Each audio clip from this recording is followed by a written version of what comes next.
Hi, everybody. Good morning to those on the West Coast. Good afternoon for those on the East Coast. And if you're in New York City like Jenny and Scott, I understand you're experiencing your first snowfall of the season. So that's got to be pretty cool and a great time to talk about holidays and shopping and everything else. This webinar today is about the future of fashion and e-commerce predictions for 2021. Before I introduce the crew, I just a couple of logistics. First is we'd love to answer any questions that you have. Pop up the Q&A box, shoot them over. I will field those and ask Scott, Jenny, and Sarah for their thoughts. Maybe if I'm crazy enough, I'll take one myself. So let me just get right into it. When it comes to everything in the world this year, things have been turned upside down. And that's especially true with fashion, with e-commerce and apparel. We have e-commerce has been reaching new highs this year. Foot traffic, for obvious reasons, has been down across many, if not all, retailers. New York Fashion Week, everything related to fashion is different. We're leveraging influencers in different ways, even to sell homes. So there's a lot of stuff going on. We just had Black Friday and Cyber Week. And so it's a great time to talk through not only what's happened this year, but also take a look ahead into next year. So without further ado, let me introduce to you the folks that you see as floating heads in the top right of your screen. First is Jenny Bike, co-founder and CEO of Orchard Mile. Welcome, Jenny. Thanks for joining. A question for you: how has 2020 been? Tell us a little bit about your company, and also give me a recap of Black Friday. Yeah, I think let's just say that 2020, we kind of are like, oh my gosh, when is this year going to be over? It has been a lot for any retailer to deal with, but also, for us, it's always about helping kind of brands that we have. I run a marketplace in New York called Orchard Mile. You can look it up online. It's orchardmile.com. And basically what we're doing is it's digital concessions. So we're cloning our brands' websites and bringing the full collections into one environment with one checkout, and really kind of trying to remove the friction points in e-commerce specifically, but also trying to be more of a Band-Aid to allow our brands to accelerate kind of the omnichannel activities that maybe they're having their 3-year plan, et cetera. So for us, 2020 has been a great time to actually dig into the technology that underpins Orchard Mile, about how, after this year's over, how are we going to really attack kind of allowing the brands to adapt to these new behaviors that the consumers have all gotten so used to with Amazon, Walmart, blah, blah, blah, in terms of best-in-class logistics. So that's what we've been focused on.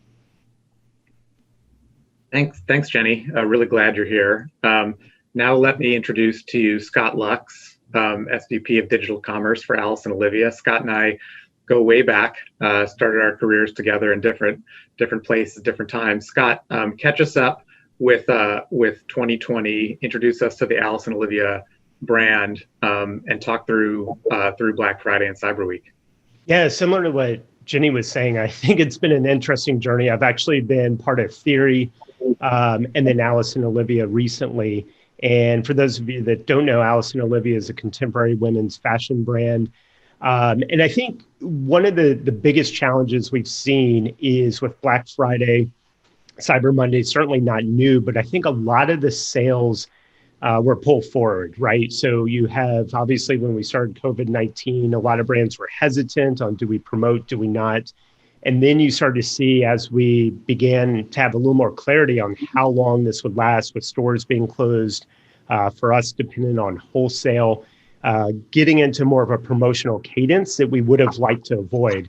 And I think you see some of that manifesting in October into November as well, as brands were still a little bit on that promotional cadence. So I think for me, Cyber Monday, Black Friday were a little bit disappointing. However, where I'm optimistic is I think we have a pretty good line of sight that we'll have some clarity on when we can start to ease out of the pandemic. I think our brand is very well positioned around that recovery, and hopefully there's a lot of pent-up demand.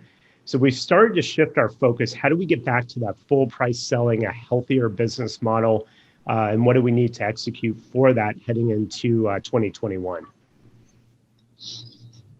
Thanks, Scott. And really glad you're here. And let me pass the mic over to Sarah Korab. Sarah's the Director of Retail Trends for Savings.com. Sarah, tell us a little bit about this year and what it's been like helping merchants convert this year. Sure. Well, just as it has been for everybody else, 2020 has been a challenge, but Savings.com is an online coupon destination. And so for folks looking to save money, we did our best to provide them with the offers that they needed to get their holiday shopping done, as well as providing our merchants with great opportunities to reach clients, on our site through email, through influencer marketing, through social marketing. So yeah, it's been busy. It's, the holiday shopping season is certainly our Super Bowl. We always say around the office. So yeah, it was busy, but it was good. All right, great. Thanks, Sarah. Really glad you're here. Let's move into some topics that we're interested in discussing today. And Scott, you teed this up really nicely. This is a graph which shows consumer same-day purchase intent from last year, 2019, and 2020, all starting at the same week 23.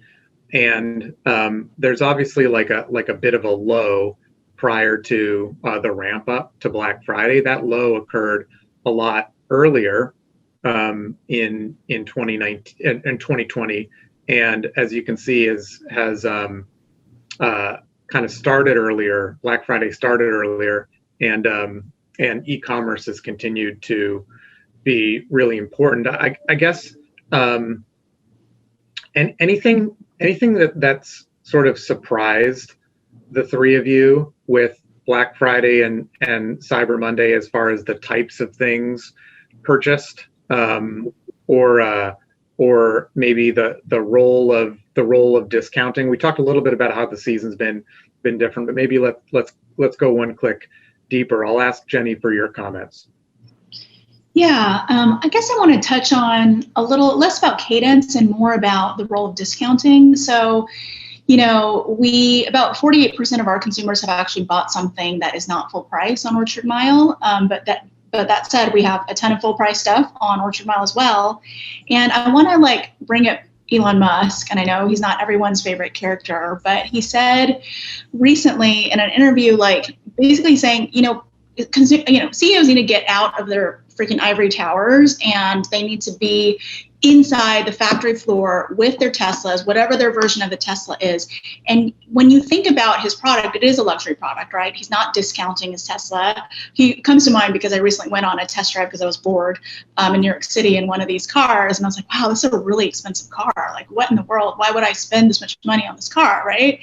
And so you're starting to think about it. He's like, just make the product better. And to a certain extent, I think people struggle with, okay, how can I make this sweater better? And, back in the day, a couple, years ago, people were talking about Internet of Things, and maybe I could put some digital chips in my sweater and I could geolocate and play videos on it, or whatever it is, right? But I think at the end of the day, what we've seen is kind of almost a bifurcation of our customer.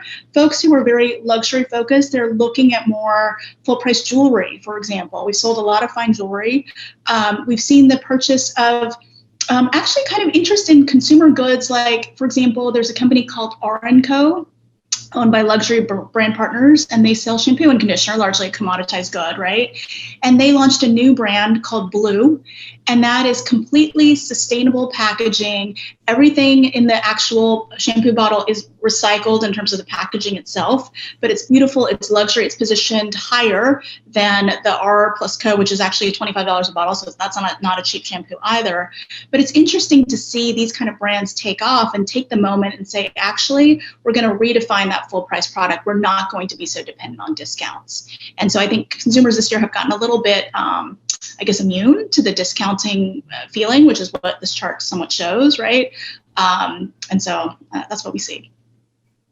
Interesting. Really interesting to see some customers very discount focused, some brands totally doubling down. I like the Tesla example. Scott, what's your take on this?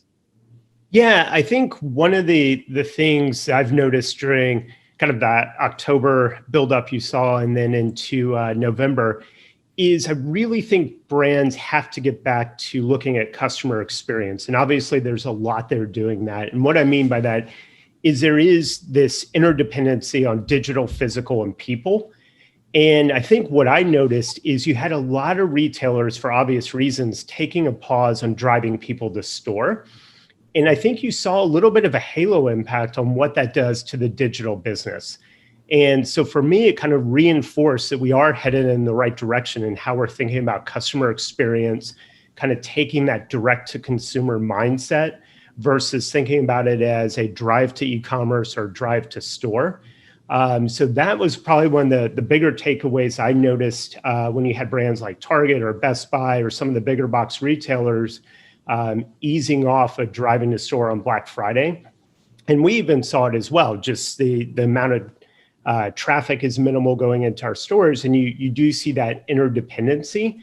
So for me, that's reassuring that we are headed in the right direction. And I think for brands to get back to what Jenny was saying on that full price selling, you have to have both of those working kind of along a holistic vision. That makes a lot of sense, Scott. Sarah, when you're working with merchants on new discounts, what's sort of changed most recently? Yeah, so this year we saw, obviously, as you know, the article title here shows, it was a much longer discount season. So we saw holiday promotions starting several weeks earlier. We saw deeper discounts starting earlier in November, ramping up to, sometimes up to 50 or 60% off on this at the stores on Black Friday and Cyber Monday.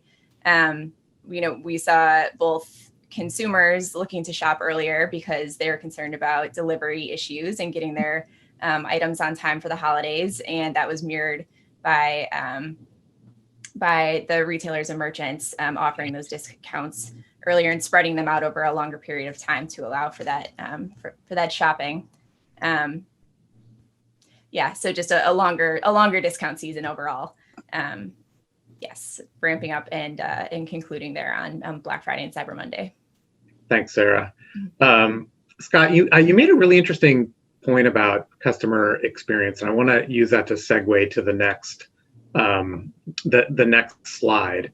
So what you said about customer experience made me think about my own experience of buying jeans, and so once a year I've got to find the coolest dad jeans I can find, and I go and I try some on, and then maybe I'll buy them there, but maybe once I know my measurements I'll buy them online. Talk through your thoughts on like the role of dressing rooms and like the experience and how that does or doesn't translate in e-commerce, and sort of dovetail it to what you said about customer experience. Yeah, there's probably a lot I could unpack there, but I think 2 points with that is with customer experience, it all goes back to brands now have to start looking at journey mapping and understanding what that customer journey is. So it's basically what you described in your case. You may start browsing for dad jeans. If there is a cool version, let me know. But looking at, where do you start that journey? Do you follow brands on Instagram? And then do you do research somewhere? And then maybe you go into the store, as you mentioned, and try it on. And then where do you ultimately make your purchase? So mapping out that entire journey, identifying where the potential pain points are from that customer experience, and where are we touching the most of the customers? And then optimizing and solving that friction. So instead of redoing the entire journey, saying, okay, maybe the dressing room is a pain point. How do we alleviate that and solve the customer experience there? The other piece, just based on the note you have on screen, I think it's changing that mindset, right? So historically, e-com has operated business drivers first and foremost, and then that dictates the customer experience. So 7 stores with the best return policy. I would argue if you look at that from a customer experience standpoint, it's policy is one part of it, but how do you minimize returns? So instead of saying, okay, we've got to get returns lower, let's create all these barriers or touch points, what do we do to make it less likely for the customer to return that pair of jeans? Is it fit guides online? Is it connecting you directly with a store associate so you can chat and understand the fit? Is it scheduling an appointment so that you have everything ready to try on? So to minimize that potential for return. So those are the two ways I think you would look at customer experience and how that manifests through digital commerce. Jenny, what's your take on that? I mean, I know that in luxury, you're making a bigger commitment on a purchase. You may want more security that you're going to like and wear something, maybe not. What's the role of how do you respond to Scott's comment? And then also, what do you feel like the role of returns is in 2020, and has it changed, or is it pretty much the same that it has been? Yeah, I think you'll see from the data that's available online or anywhere that it actually has changed quite a bit. But I wanted to go back to what Scott was saying, because I really like those kind of solution-driven ideas around minimizing returns. And, when I first launched Orchard Mile 6 years ago, I would often have this fight a little bit with our brand saying, you actually have to do free returns. It is table stakes. We are not going to get consumers and minimize returns by creating barriers that are artificial. They have to really fall in love with your brand, and they're making an investment in your brand. So you want to be as consumer centric as you possibly can. What we're seeing is that, there's some stat that says something like a third of brands' e-commerce revenue can sometimes be eaten up by the returns. And I remember going into a store, maybe somewhat cavalierly, but with a mask on in the beginning of the pandemic. And they were encouraging me to overbuy on e-commerce. Like, our fitting rooms are closed, but you can try on all the colors. When you get your purchase in your house and use it as a virtual fitting room, that's not necessarily solve. I think it's kind of a lazy solve to really like the kind of fitting technologies and things that may be available to just have that original bump in AOV, but have like a 50% return rate is not what is healthy for most retailers. But I think something that we're seeing is that the people who are returning in store today are very, very focused on, they've really cleared a lot of hurdles to get into your store. They have risked getting COVID, basically. So you really want to make sure that that return is processed very quickly, very easily. And we often, do that for our consumers as well in terms of fighting a good fight if their returns process is difficult. Thanks, Jenny. Your comment on overbuying is interesting. Not one that I was expecting. There's this graph that you can see on the screen, the right hand side, the average order value of a basket of goods across many categories, not just apparel, something that savings.com tracks. And one thing that we've noticed is the average order size has reached new highs recently. And I wonder if overbuying is part of that. And also on the flip side, people becoming more comfortable with higher consideration purchases being made online. Sarah, what's your take on all of this and how the customer journey's changed and sort of returns, and maybe the role of discounts and savings and how it gets someone either over the line to buy something they might not have otherwise done? Yeah, well, anecdotally, I can say as a shopper, I have certainly been enticed by a sale or two to buy something that I wouldn't normally. I have a new sequin bomber in my closet that I don't know when I'm going to wear that. I'm not leaving the house, but yeah, I mean, as you can see, the average order value has certainly increased. And I do think that's partially just people shopping more online instead of going to the store. But also, I'm sure that there's an element of it where people are just buying a bunch of things to try them on, and they will be returning them. But you guys are certainly the experts as fashion retailers, but from a shopper's perspective, like I have been reading a little bit about virtual fitting rooms. That's something that a couple of brands have tried or are trying out. Like you upload a photo of yourself and then you can actually try the clothes on. And that's something that people are doing in an effort to try to decrease returns a little bit. And I know it's helpful for me as a shopper too when I see the like models on the websites, their heights and weights. That helps me, get a better sense of how something is going to fit. I think that all of that has been very helpful. Yeah, and one thing to add to that, John, I think for me, the brands I've worked with this year, it hasn't been so much of an overbuying side of things. I think what it's done, and you've seen this across the board with different verticals as well, is we've been able to capture new customers, or perhaps those customers, to what Sarah was saying, buying a higher price point item online because they know they can return it if it doesn't work. I think that's always been one of the barriers. Our average order value floats fairly significantly higher from what's on that chart. And I think that's still one of the key challenges with contemporary or primary fashion brands is how do you bring that experience that you get from walking into a store where you have an associate that can sell, talk about the craftsmanship of the product, style you for an event or going out or whatever that case is. How do you bring that online? Because right now, that's the one area that's missing online. I think free returns is kind of one of the steps in that direction. As Sarah said, certainly the virtual styling. We've seen a lot of traction over this period of time with our store associates being able to connect through video, through phone and chat, which has kind of enabled a little more of that confidence online to help minimize returns. So I think it's been better seen from my perspective in acquiring new customers and getting people familiar with buying that higher price point because they have the confidence if it doesn't work out, they can return it.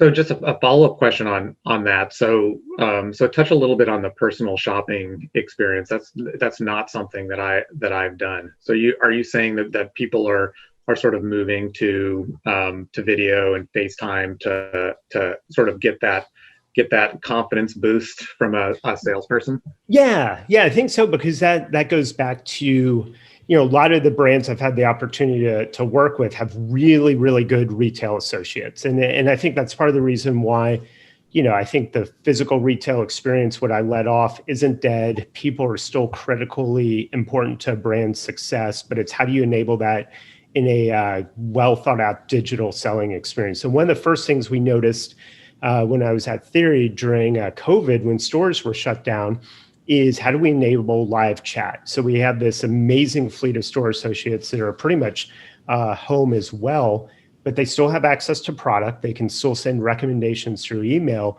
So they would do outbound calling. They would do that high touch experience that you would expect.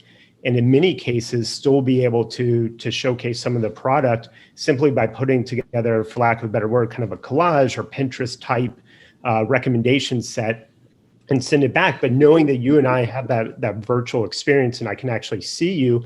And a lot of these associates, it was their core customer they were used to working with in person. So I think that's where we're starting to see that go. You see a lot of brands moving to that scheduling an appointment. The last example I'll use, and then I'll pause. I made the mistake probably 3 weeks ago going to an Apple store without an appointment. I just thought, I'll show up. I want to check out, the new MacBooks. And they're like, do you have an appointment? It's like, no. And they're like, go schedule it online. Super, super easy process. Went back into store, had to wait in line maybe 5 minutes, but had just an amazing experience because you go into an Apple store, I had a dedicated salesperson, wasn't rushing me, didn't have like a horde of people around. So I think you're starting to see variations of that. And I think that will continue to stick after COVID. Whether or not that applies to the masses or kind of VIP remains to be seen. But I think that's one of the benefits that this has forced brands to look at is how do you create that highly personalized experience for brands that have a higher price point or perhaps someone that needs kind of that more higher touch experience for the selling engagement. So one thing I'll add to that, I don't know if this is still an option given the new COVID restrictions here, but a month ago or so, I got an email from J. Crew saying that members of their loyalty program could come into the store before and after store hours for a private shopping experience. So that just kind of piggybacks on what you were talking about, Scott. Yeah, and I think that's important because I think customers are looking for that, like Jenny alluded to. Just there's still a little bit of safety concerns. I think just, having that selected experience where you know there's certain precautions that are in place, but it's also giving you that higher touch experience you may not have had before. And I do think customers are looking for that, and especially as you move up a bit higher in price point or some of these items that are a little bit harder to sell directly online. Jenny, how do you think about loyalty and recommendations in your business?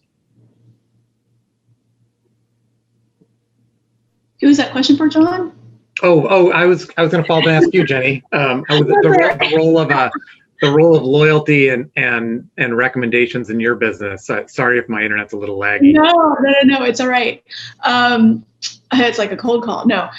So I think, my wheels were turning and I was thinking so we've been kind of piloting out kind of our own home shopping network on Instagram Live recently. So basically we kind of took into consideration, okay, people are still wary about going into stores, which is absolutely obviously expected.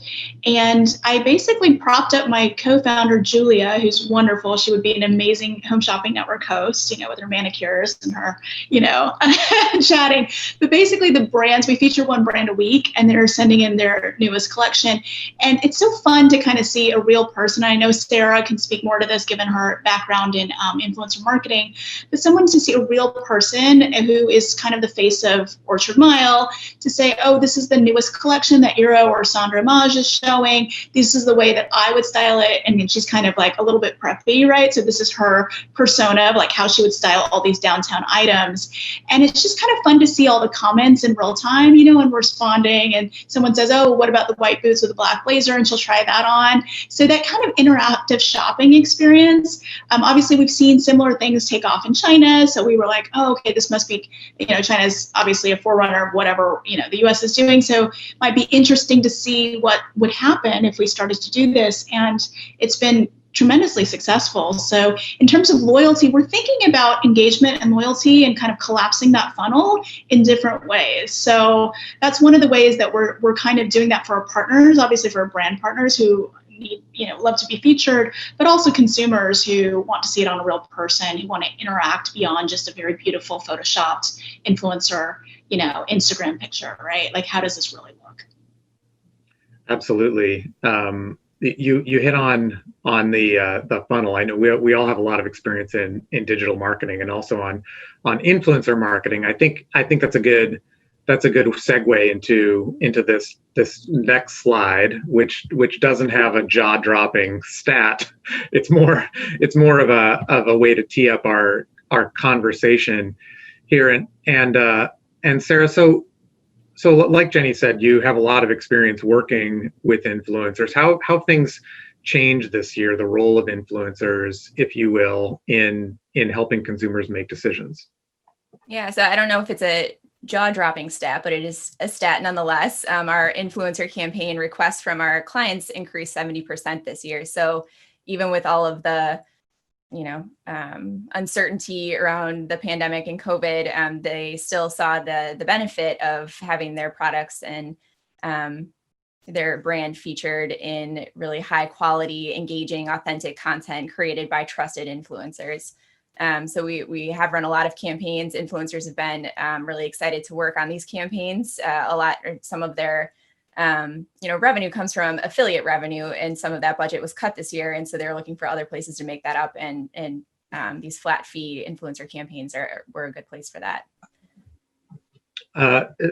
Thanks, Sarah. Scott, so when we had a discussion prior to this, you were talking a little bit about influencers, but also just the role of SEM now. And so question for you is, can SEM be the central thesis behind digital marketing and digital conversion, or do you need something that's kind of much more wide ranging in order to be profitable? Yeah, you need a lot more, because SEM, the problem and challenge with it is you have to have intent, right? Because I can't force you to search for a pair of denim. So you already have to have that intent when you're going to Google, whether it's PLAs or paid search. So it's kind of a narrow, like mid-funnel focus. So you need these other tactics. The other challenge that we saw quite a bit, and unfortunately, I think is still continuing, is just the cost of media has skyrocketed. And we knew this was coming in an election year because there's just so many people bidding for ad inventory. But the cost of media, as we talked about, the promotional cadence, our wholesale partners, other brands that we compete with are bidding a lot more and just driving costs of media up. So I think it's more of a question on, yes, SEM is still important, as well as Facebook, Instagram from a paid standpoint. How can we push more on our free channels to help offset some of that burden? I think influencers, to me, is the most interesting, and video, because we've seen two things happen. I think influencers are really, when we're talking about selling associates, they are our new sales associate, right? I mean, an influencer has a lot of power. And in fact, some of our store associates are influencers in their own right. So I think that's the first piece you're starting to see with this influencer network. How do we better capitalize on that? And I think that's part of where department stores are challenged. You used to go there for that editorial point of view, the recommendation, but now you can get that online from a influencer. And then I think the last piece, just with that stat on there, video, I think a lot of the streaming platforms are interesting. But the challenge is there's a lot of streaming platforms. You have Amazon launching fashion streaming. You have TikTok. Of course, you have Instagram stories, Facebook, YouTube. So I think that's part of the other challenge when you look at the different opportunities is a brand like our size. Where do we decide to invest in and think we'll get the biggest return in terms of revenue and driving that profitability, as well as customer engagement and perhaps new customers? So long way of saying it's much more than SEM. However, SEM still definitely has its place in the mix. And then Sarah, certainly, we've had success with affiliates and some of the micro influencer programs there. So I think that plays a role in there as well. But I think, John, the other for me is how do you put more pressure on your free channels? Email is still a big workhorse, kind of your PR activities that are organic, social, so that you can kind of balance out the spend increases that we're seeing in the market. That makes a lot of sense. Jenny, I thought it was interesting how Scott was saying there's so many different choices. You could literally spend in 100 different channels if you wanted to. How are you making investment decisions? And also backing up to the premise of this slide is, how is the shopping funnel changing for you? So I think big tech is winning because they've learned how to carve the economics out of the brand's margin, right? And so I think the arbitrage opportunities of making email the workhorse and doing the free channels and everything that Scott was saying is absolutely correct. Because at the end of the day, what we see happening is that big tech will basically carve the economics where it's just viable enough, where you're like, the brands are just break even enough where it sort of makes sense to make the bid. But, it's still, the brands aren't necessarily taking the lion's share of that number, right? So for us, we're thinking, hey, I think it's really about everyone coming together. For us, it's always been about this idea of a cooperative. How can we have our brands share traffic, share consumer eyeballs, build a effective digital concession mall in the sky where network effects exist, where everyone continues to get a fair share of that margin. We take 20%, our brands take 80%. So it's that kind of idea. And it's direct to consumer, right? So drop shipping to the brand and really allowing different channels. So for example, we launched we basically white labeled our universal cart for publishers. So certain vetted publishers that are specific to premium luxury, like modern luxury. We just piloted this out with them earlier this year, where they're doing kind of an edit, like the hit list of 2020 for the Hamptons or whatever.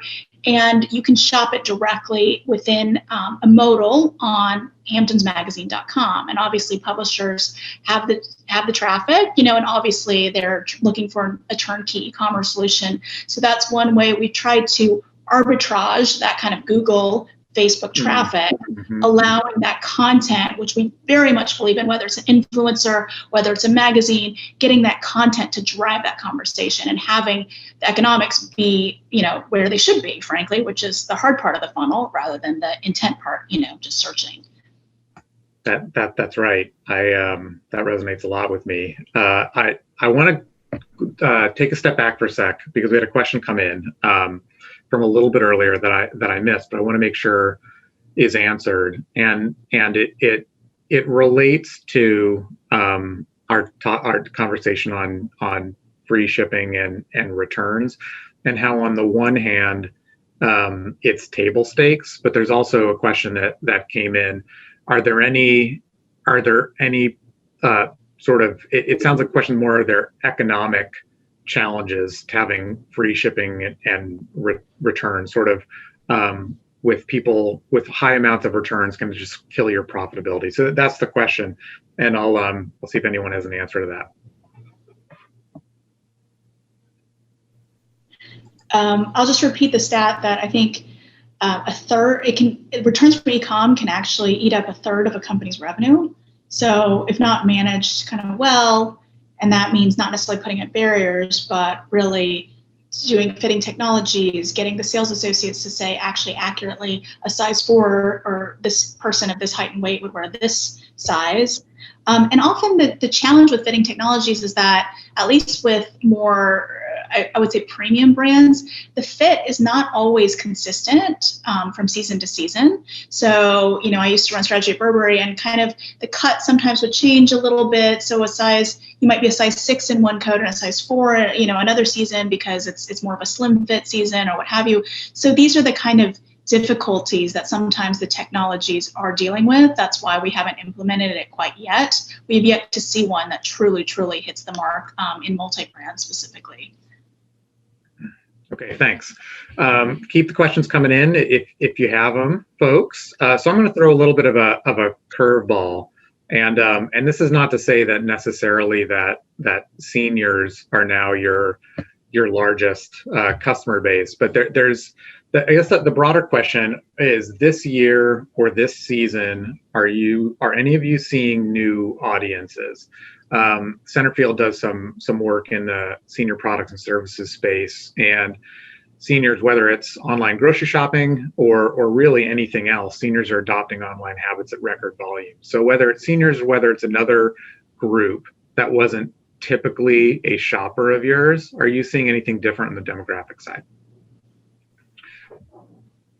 Scott, you want to hit that?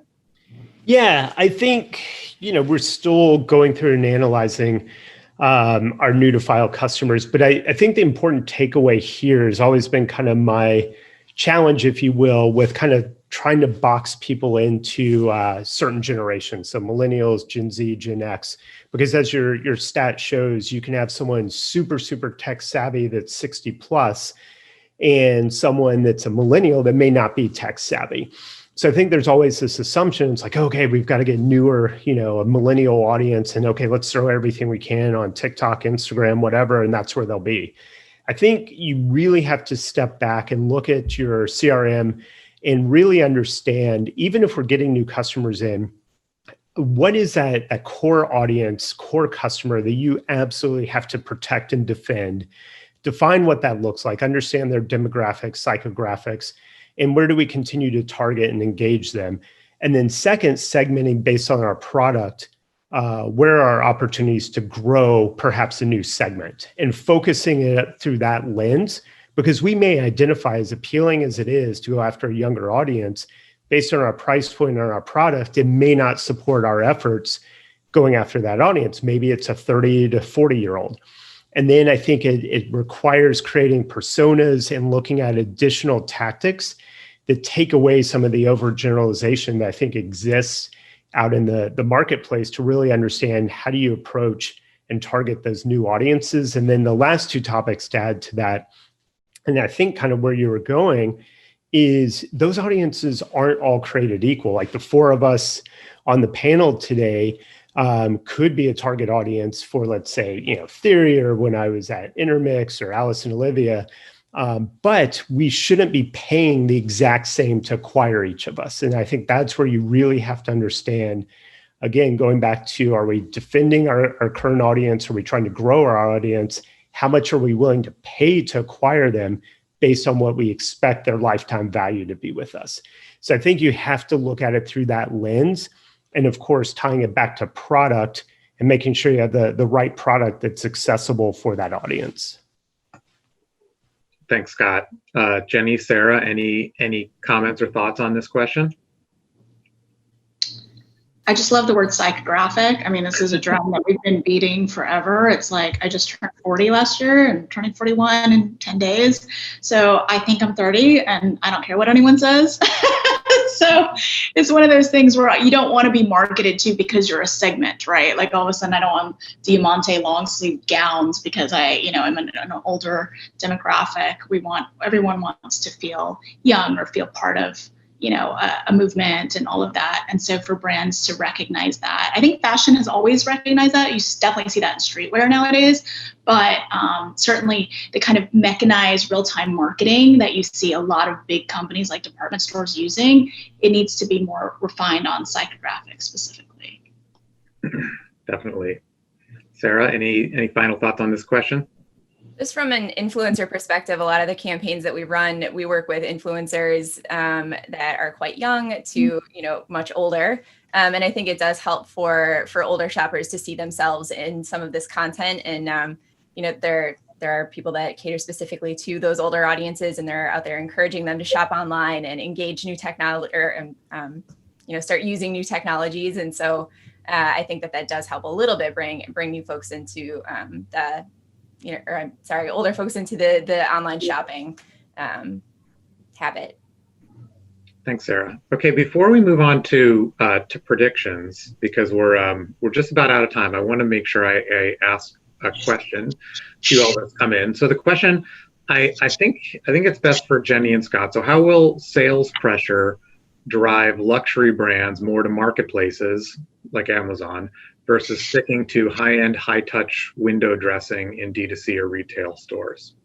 Do you agree with the premise of the question, and what's your thought?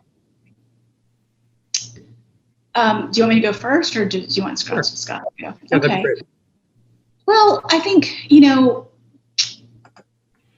digital channels obviously are changing in terms of whether or not brands adopt certain types of marketplaces. I mean, obviously there's a new marketplace that's spawned every day. So I don't think and obviously I'm biased, but I do not think that they're created equal.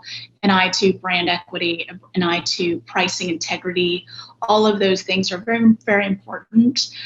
We've spent probably as much on, really shoring up our customer service as we have on marketing over the past 6 years. So if we think about it, and I know your question back a couple questions ago was about loyalty, it's really about, things that are not new. Like, how is that consumer feeling coddled, appreciated, valued? I like this idea that maybe the merger of marketplaces, the digital with the physical, and having that come together is really going to be key. I think people are going to go back into stores with a vengeance in 2021. So, and the digital conveniences will still be expected. So how can we merge the two? And the marketplaces that will succeed will figure out how to do that so they can be differentiated. Yeah, and I think for me, it's kind of what Jenny was saying. I think I'm more bullish on DTC, but it's like Jenny was saying, it's like, how do we best leverage digital and technology to enable a better experience? I think the challenge I still have with marketplaces being a accessible luxury brand is you don't control the experience and you don't control the customer. So looking at it from a very binary perspective, that's the number one challenge is I don't get that customer data back. So everything we talked about over the last 45 minutes, I'll never have access to that. Now, on the flip side, to your point, John, I think, if Amazon, just given their breadth, we talked about Google and Facebook, they're the other player in this, especially now as they are one of the largest, if not the largest ad opportunity or network out there. If there's a way for me to tap into that audience in a meaningful way and I could do it on brand, then that's certainly appealing from a marketplace standpoint. However, right now, I think it's just not where it needs to be from that experience perspective and sharing data. I do think, Jenny may or may not like this comment, but I think if, department stores were smart, they would kind of go to what she's been doing for the last 5 years, is enabling kind of marketplaces that are more higher end and luxury. And you've seen players try to do that. I just think it's hard for a newer player to get traction versus, like a Nordstrom or someone else. So I think, you've always had this physical kind of co-op model in department stores, which for those that don't know, that's basically where a brand can operate a retail experience sitting in Bloomingdale's. I think that'll be interesting if some of these players ever move in that direction and then start sharing data. That's where it gets interesting to me. But right now, with the experiences where they are and lack of sharing customer data, I'd rather focus my efforts on DTC. All right.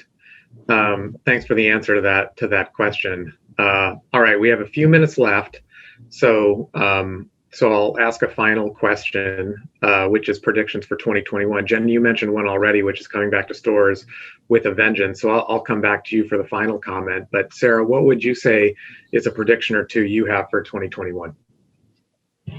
Well, I think if 2020 has taught us anything, it's that making predictions is super tricky. So who knows what's going to happen next week, or next year rather. But so all the way back in 2008, it wasn't very common for people to look for coupons before they were shopping online. But due to the financial crisis then, it became a habit and people carried that on.